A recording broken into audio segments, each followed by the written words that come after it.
gitu. Iya. Aku pikir dulu aku gay karena aku suka sama laki-laki. Aku hilang kontak sama ibuku mungkin 5 atau 6 tahun. Oh, wow. Orang tua aku tahu aku malu gitu loh. Sebagai manusia, kita penting sekali untuk menghargai diri sendiri dan utamanya mencintai diri kita sendiri apapun bentuk yang kita ingin tampilkan. Episode kali ini kita akan berbicara tentang transpuan. Hai Anggun.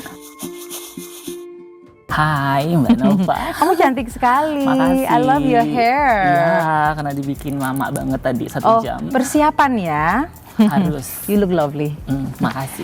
Kalau kita berbicara tentang transpuan, mungkin banyak penonton yang belum tahu. Bisa kamu ceritakan sedikit? Transpuan itu singkatan dari transgender perempuan. Iya. Dulu namanya mungkin disebut orang waria. Oke. Dan sebelumnya lagi pernah waktu itu Gubernur DKI menamai Wadam, wanita Adam. Dan mungkin lebih dikenal orang dengan sebutan yang dengan terminologi negatif, banci atau bencong. Cuma transpuan ini lebih gerakan ke teman-teman transgender perempuan sendiri untuk menamai namanya. Karena selama ini kan nama Wadam, nama waria, nama yang negatif kayak banci atau bencong itu kan dinamai oleh orang di luar trans. Dan ini kayaknya lebih ke otoritas teman-teman transpuan sebagai yang mempunyai identitas gitu. Jadi dia adalah transgender perempuan. Dan kamu lebih nyaman dipanggil seperti itu, transpuan? Ya, aku lebih nyaman dipanggil transpuan. Kalau kita belak-belakan, sejak kapan kamu transpuan? Sebetulnya mungkin lebih menyadari ya, Iya. lebih menyadarinya itu ketika kelar sekolah, ketika kelar sekolah SMA, ketika kelar SMA. Tadinya sebelumnya aku mikir waktu di sekolah, karena kan literasi tentang apa ya, tentang transpuan tuh sedikit sekali ya, aku nggak bisa temuin. Dulu kan zaman nggak se Maju ini gitu, dan mengakses informasi agak sulit gitu. Aku pikir dulu aku gay karena aku suka sama laki-laki. Aku melihat temanku yang pemain basket yang aduh gantengnya minta ampun, aku naksir gitu. Terus aku pikir apa aku gay? Aku membaca. Kamu udah ngerasain seperti itu dulu? Iya, dari SMA itu ya? udah dari, sebetulnya aku suka itu udah dari SD. Waktu SD aku suka sama tetanggaku yang dia tuh adalah ustadz. Kamu suka sama ustadz? Dulu waktu masih SD. Jadi rajin deh sholat ke masjid. Langsung ngaji langsung gitu ya. Terus pas SMP aku suka sama temanku yang tadi aku bilang pebasket. Lalu pas SMA aku juga suka sama laki-laki. Nah, waktu itu aku pikir aku gay karena kan aku tahu kalau biologis memiliki kelamin laki-laki itu suka sama laki-laki itu adalah gay. Tapi ternyata pada perkembangan kesininya aku ngerasa kok aku suka berdandan, aku suka tampil secara sosial seperti perempuan gitu loh. Dan itu di usia berapa kira-kira? Itu mulai itu sebetulnya masih SMA sih. SMA udah mulai kayak pakai bedak, pakai lipstick, lip eyes gitu-gitu, yang tipis-tipis kayak gitu. Nah, jadi dimulai dari SMA kamu mulai menyadari pelan-pelan kok aku ada kecenderungan yang berbeda gitu ya? Iya, aku menyadari itu dan akhirnya masih butuh waktu juga untuk menyadari kalau aku adalah transgender gitu. Itu berapa lama kira-kira? Setelah kelar SMA 2 atau 3 tahun setelah kelar SMA aku baru menyadari itu. Akhirnya sampai kamu bisa benar-benar berubah seperti sekarang itu gimana caranya?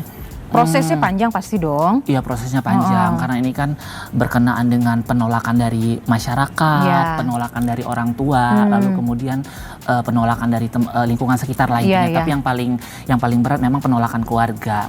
Keluarga waktu itu kamu ngaku gitu atau gimana? Kamu ngadep ke orang aku mungkin agak berbeda dengan yang lain ya. Aku nggak langsung, dulu aku kabur dari kampungku. Jadi aku nggak langsung kabur, tapi sebelum kabur aku sudah membuat kayak semacam ketahuan kecil gitu loh. Jadi kan aku waktu itu dapat kerjaan kayak yang jadi asistennya seorang yang kayak pengusaha sawit di Jambi gitulah. Aku mengelola usahanya, dikasih kepercayaan dia dan dia kasih aku kebebasan untuk tampil apa adanya. Nah, aku tampil waktu itu selalu menggunakan pakaian-pakaian yang feminin ya, selalu pakaian feminin. Dan saat itu karena pakaian feminin yang aku pakai itu tuh masih nggak bisa aku pakai setiap hari karena pulang kan aku harus bersembunyi dari keluargaku. Jadi akhirnya akhirnya lebih memilih nyolong pakaian adikku karena aku punya adikku yang pakai perempuan. rok atau gimana waktu itu? Apapun itulah. Kadang-kadang aku lebih suka dress sih. Dress kayak gitu. Nah, aku nyolong punya adikku. Cuma malapetaka pas di malam minggu waktu itu aku mau jalan-jalan sama temenku. Aku nyolong nyolong dari lemari adikku yang perempuan itu, dan kebetulan pas malam itu dia juga pengen pakai baju yang itu karena dia mau ngedate sama pacarnya. Akhirnya ketahuan abangnya yang ngambil. Kakaknya, dia manggilnya sebenarnya kakak sih, nggak abang. Terus akhirnya dia lapor tuh ke ibu bapakku. Sebetulnya ibu bapakku sudah mulai curiga juga karena kan di awal bapakku nemu brosur aku ikut kontes waria waktu zaman di Jambi, aku asli Jambi, Sumatera. Lalu kemudian ibuku nemu kayak yang pil KB. Jadi kalau pil KB itu kan ada kandungan hormonalnya gitu loh. Biasa kan dulu kan belum punya duit, jadi belum punya cukup uang, jadi belum bisa terapi hormonal kayak gitu ya. Jadi minumnya dari KB yang murah yang biasa diminum nyokap. Jadi dia emak-emak KB kayak gitu. Terus supaya apa sih maksudnya? Karena menahan gitu, bertumbuh. Karena itu hormonal terapi. Jadi kalau untuk teman-teman transpuan itu kan dia memang sebenarnya nggak satu keharusan ya, karena kan merasa sebagai perempuan itu kan dari hati gitu ya kan. Jadi mau bentuk kamu maskulin juga, kalau kamu ngerasa perempuan, aku pikir ya itu valid ya berdasarkan orang. Cuma kalau aku ngerasa aku butuh hormonal terapi, aku butuh kayak yang tubuhku feminin gitu loh, terus kulitnya halus kan karena dimasukin estrogen itu ya, karena memang di tubuhku ini kan secara lahiriah dia akan lebih banyak hormon laki-lakinya, testosteronnya ketimbang estrogennya. Jadi memang aku butuh penyesuaian. Nah, itu aku minum. Nah, setiap hari. Dulu setiap hari sampai dengan over banget, kadang sampai 10 biji. Itu nggak sampai overdosis kan? Lemes sih badan. Cuma memang itu realita sih waktu baru-baru dulu karena kurang informasi juga. Jadi melakukan hal yang salah seperti itu.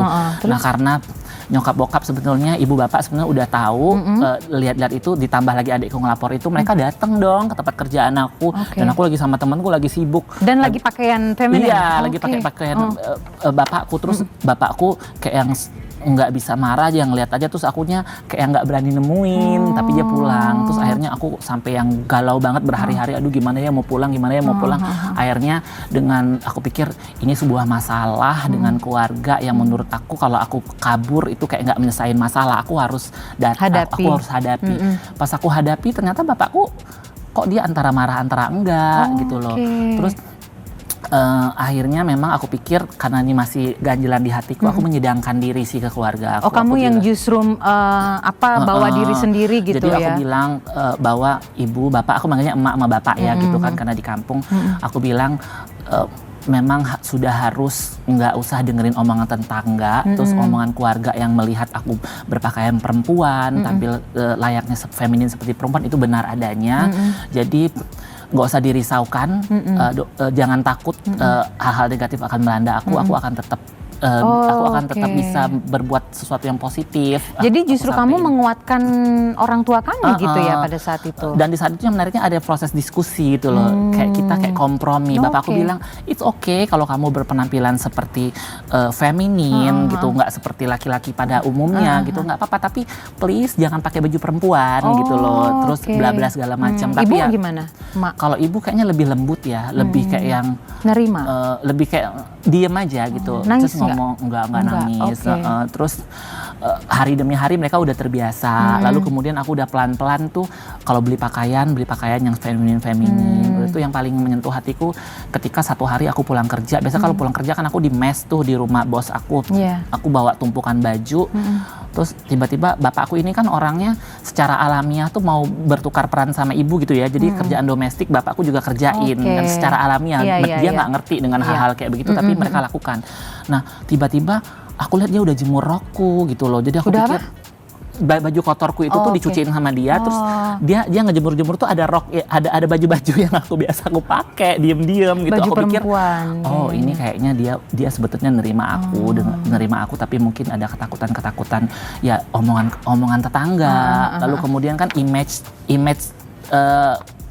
transgender waria ini tuh kan buruk sekali ya, image-nya selalu dilekatkan dengan pekerja seks jalanan, lalu kemudian pelaku kriminal, meskipun pada akhirnya kan pekerja seks itu ada pekerjaan ya, kalau orangnya memilih itu sebagai sudah menjadi pekerjaan dia, kalau dia memilih secara sadar ya udah nggak apa-apa. Cuma kan masalahnya untuk konteks ini kan di Indonesia pekerja seks di jalan itu kan riskan banget dengan kekerasan gitu ya Mbak Nov.